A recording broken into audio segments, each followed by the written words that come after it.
Jim always saying that you'd see silver move in, you know, not just in dollars, but maybe tens of dollars, and gold moving in hundreds of dollars. And yeah, we saw that. We saw just how fast it can move. But look, the the banks, the central banks, the commercial banks, really, they're still in control of the price of gold and silver, and until they're not. And the West has a system that is slipping away from them, and they're going to cling to it to the best of their ability. And the canary in the mine shaft is accelerating gold and silver. It's not just a commodity. It's an indicator that the emperor wears no clothing. It's an indicator that the system, it really is filled with fragility. And notably, gold and silver saw a substantial gain on the Comex in the early morning trade on news that the U.S. Federal Reserve may follow a flexible monetary strategy. Silver proved the more significant riser, with a 5% increase compared to gold's 2%. AndySchectman, a seasoned expert in precious metals, reflects on Jim Sinclair's perspective about the possibility of gold and silver moving to hundreds of dollars as Turkey and China are heavily amassing gold and silver while the Western system is slipping away. Turkey bought 23 tons of gold in January, making it the biggest buyer of the precious metal among central banks globally over the period. According to data from the World Gold Council, the country now holds 565 tons of gold, the highest level on record. Regarding gold and silver, Andy underscores the continuous economic challenges faced by the U.S. government, characterized by reducing tax revenues, which lead us toward safer alternatives like gold. Total state tax revenue sank in September for the 14th straight month on an inflation-adjusted basis, falling by 5.6% from a year earlier, according to a fresh analysis from the Washington-based Urban Institute. Meanwhile, Andy views gold and silver as financial vulnerability indicators, predicting a future surge when banks cease suppressing prices. ING notes that the continued buying trend from central banks and a weak U.S. dollar on the back of U.S. monetary easing may set the stage for gold to reach new highs in 2024. The bank anticipates prices to average $2,031 per ounce in 2024, with a fourth-quarter average of $2,100 per ounce.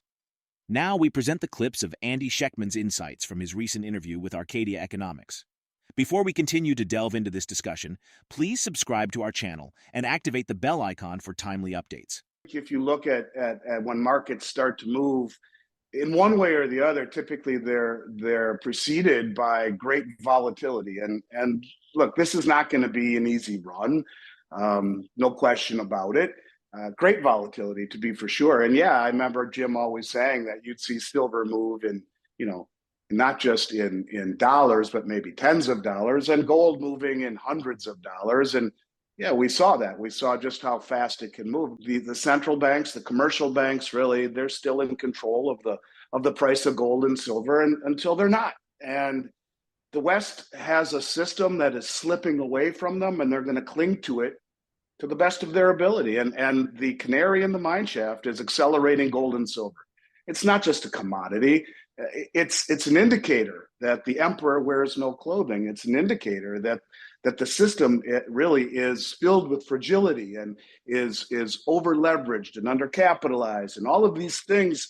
There's a magnifying glass that shines upon those things when the price of gold and silver takes off. So it's a lot more than just doing well on your investment or on your position of gold and silver. What it really is kind of, I think, the exclamation point behind everything that we've been talking about for a very long time. So yes, I think we'll see more of that as time goes on. And I think there'll be a Monday morning when we wake up and the commercial banks have given up trying to suppress the price. They've given up naked shorting, and they've suckered the managed money into going record short.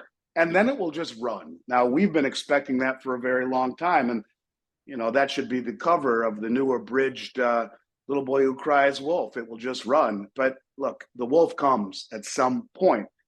So I think that that's something that we've just become accustomed to, and which makes it that much harder to hang on tight. But look, I mean, in 2023, the U.S. government took in $4.4 trillion in tax revenue, but their expenses are at $6.3 trillion. And I was reading something that says that next year it's supposed to be 6.8, and then 7.1, and then the next year up all the way up to 10 trillion by 2033. And so when you talk about the reasons to own gold, our tax revenues are decreasing as the economy is getting tougher, and our government is addicted to spending, and the dollar's in trouble. And I think that's exactly why they don't want to let the price of gold and silver take off, for people to realize that this is a game that will not end well for the West. And I expect to see much greater volatility. And on these pullbacks, look, do what the big money is doing. And the big money, the governments around the world, Turkey and China and Saudi Arabia and all of the central banks are massively accumulating gold and silver, not just gold, but they're also accumulating silver, and use this as an opportunity, I think, to do exactly what they're doing. It's a subsidy. And, we've talked a lot about Turkey buying a whole lot of gold, but they also just bought a whole bunch of silver. Their imports for 2023 are already at a new record of almost 32 million ounces. So these countries that are using the Western suppression to de-dollarize and to accumulate massive amounts of gold and silver, well, that's what we need to do. And whether it's massive or small bits, instead of getting dejected, which is easy to do after all of these years, stay with the plan, trust your gut. This will not end well mathematically. During the interview, AndySchectman noted that the West is reluctant to allow gold and silver prices to rise, expressing concerns about the dollar's weakness. The dollar is having its worst day in a month after the Federal Reserve left its benchmark interest rate unchanged and put forward a more aggressive forecast for monetary easing in 2024. A Bloomberg dollar benchmark sank 0.8% for its biggest one-day drop since November. All the greenback's group of 10 peers strengthened against the dollar, with the Norwegian krone, Japanese yen, Swedish krona, and Australian and New Zealand dollars gaining more than 1%. Furthermore, he anticipated the months of March and April may usher in intensified banking challenges, potentially affecting the economy. The banking sector in the United States experienced a nearly 4% reduction in deposits from June 2022 to June 2023. Coupled with the implications of elevated interest rates, this collectively constitutes unfavorable news for the banking industry. Let's get back to the interview. The West can't let gold and silver go higher because it says to the world the dollar sucks. And so the manipulation of suppressing gold and silver was originally done because of interest rate suppression, because of Gibson's paradox, the inverse relationship between real interest rates and gold. You can't suppress interest rates for all these years and let gold take off, or it says you're lying. So, but that's what these other countries understood at some point and said, you know what, we'll beat them at their own game. Slowly, methodically, we'll beat them at their own game. And we won't let it take off too fast. And we'll short the market alongside of them. And we'll just start accumulating as much as we can across the globe. And that's exactly what they're doing, methodically, beating us at our own game. And so the West could say, fine, we'll just let gold go to the moon. But is that really what they want? No, they don't. And so this is something that I don't think they counted on, all of these sovereign nations standing for delivery and accumulating as much as they can on every corner of the globe. Ultimately, gold and silver will have its day, their day. But I think that comes at the expense of the dollar. What happens in March is that short-term bank lending program that has roughly $120 billion owed to it, it sunsets in March. So is the Fed going to extend the program? Or are they going to say, no, you banks need to pay up? And there were banks on that list, Chris, that had borrowed as much as 130% of their equity at onerous rates, posting collateral. So what happens at the same time as M2 was falling off the cliff the most since the Great Depression, and the economy is slowing, that is going to start to put real strain on the businesses and the corporations that need that cash to operate, to do the things that maybe the last several years of low interest rates and easy money incentivize them to expand bigger than they otherwise would have.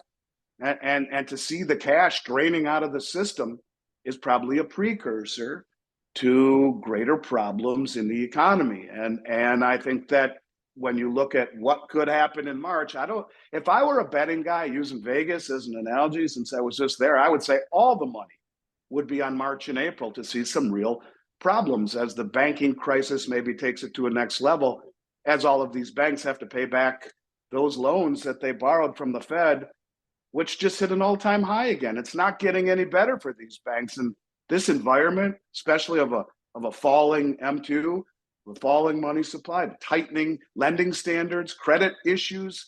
These are all, I think, bad omens to what we could expect to see in March and April. And I don't think the Fed wants to cut. Maybe they'll be forced to cut. But what does that really say to the rest of the world? The rest of the world, if they're wise, they'll say, well, shit, they've chosen inflation over austerity. They will never fix their balance sheet. It's kind of what's going on with the Bank of Japan, Oh, we're going to fix this. We're going to get tough. And well, they're not raising rates anymore. And the minute they do, it starts to break. Look what happened in the UK. As soon as they started to raise rates, the pension issues. We've crossed a line with this stupid monetary policy, G7 monetary policy of interest rate suppression and easy money, and the distortions that it's created. It makes it almost impossible to come back without really disrupting and or breaking the system. And if that's what they want to do, fine. But if not, it's inflate or die. And it's one of these deals where pick your poison. So yeah, I think the betting money says they'll pivot in March. I wouldn't be surprised if they pivot in reaction to accelerating banking problems, which then accelerate the problems in the economy and the commercial real estate. And that eventually spills over into the residential real estate, and everyone in residential real estate's locked in at 4% or less. And that's great until you lose your job and the economy slows down. And so it starts to spiral like a series of dominoes. And March and April, sure, I wouldn't be surprised one bit at all to see that happen. But I think it's not a good thing because it signals to the rest of the world we're trapped. According to the Netherlands-based bank's research, the recent surge in gold prices, particularly in the last quarter of 2023, can be attributed to an increased appetite for safe haven assets amid growing uncertainties. How do you foresee precious metals evolving as potential safe haven assets, and what factors would influence their performance in the coming months? Share your thoughts in the comment section below. If you find this video informative, don't forget to support our channel and turn on notifications to stay informed about our latest videos. See you in the next video.